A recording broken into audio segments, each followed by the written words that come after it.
students. Today we will continue the chapter insulating materials. This class is useful for third semester diploma students, and the paper is electrical engineering material. And as we were discussing the insulating material, we will continue with some of the other insulating materials. Today we will discuss about natural and synthetic rubbers. Now, natural rubber is obtained from milky sap of special trees. It finds very limited application in engineering, and the reasons are that it is rigid when solid, sticky when warm, and it gets oxidized when exposed to atmosphere. So, due to these properties, it finds a very rarer application in electrical field of engineering.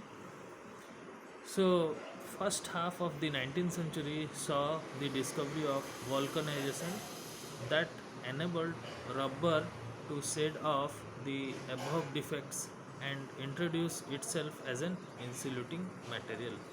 So this was in the first half of the 19th century. It got wide field of application in insulating materials, conductors and cables used in distribution and transmission of electrical energy. However, more exacting demands in the first few decades of this century brought out into prominence the illumination of rubber, like its susceptance to oxidation and weathering inability to face successfully the attack of many industrial solvents and insulating oil, etc. So due to these drawbacks, we stopped using this natural rubbers. Now what happened again, we'll just look at this theory. However, more exacting demands in the first few decades of the century brought out into prominence of the illumination like rubber, its susceptibility to oxidation and weathering inability to face successfully the attack of many industrial solvents and insulating oil, etc. Research is overcoming this limitation, which were later intensified during the Second World War and resulted in the development of synthetic rubbers, which not only overcome the drawbacks of rubber but in fact developed a class of insulation by itself, competing with the other insulating materials. The common language rubber is a material which is stretchable. So how we can understood which the material which can be stretched can be called as a rubber material, or more than twice its original length without permanent deformation. However, technically speaking, rubber is that class of elastic material which is usually made by vulcanization process, which is stretchable without any permanent deformation. So it is stretchable without having a permanent deformation. Natural rubber. Now we will discuss about natural rubber. Natural rubber is extracted from the milky sap collected from special trees. Water is then evaporated out.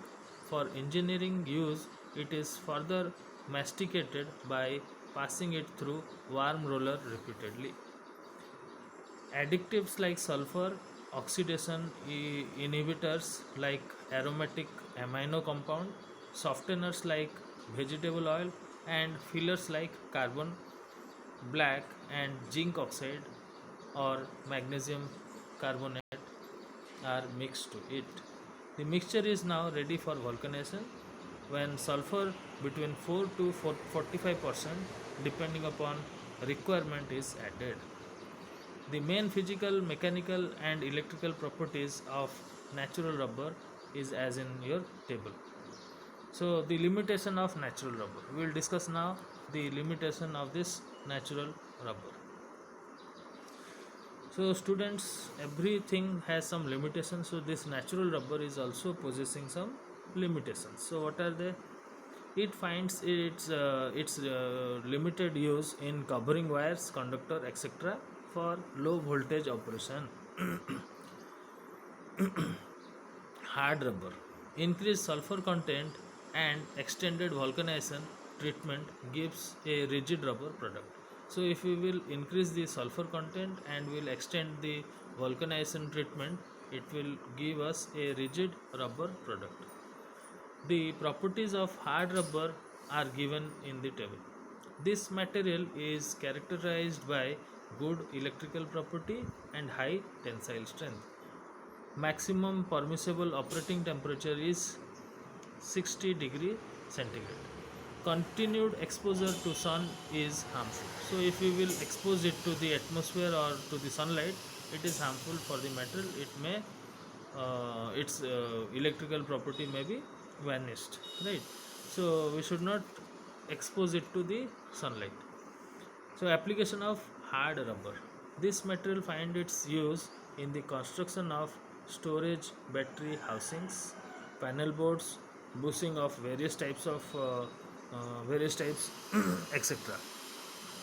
Now synthetic rubber.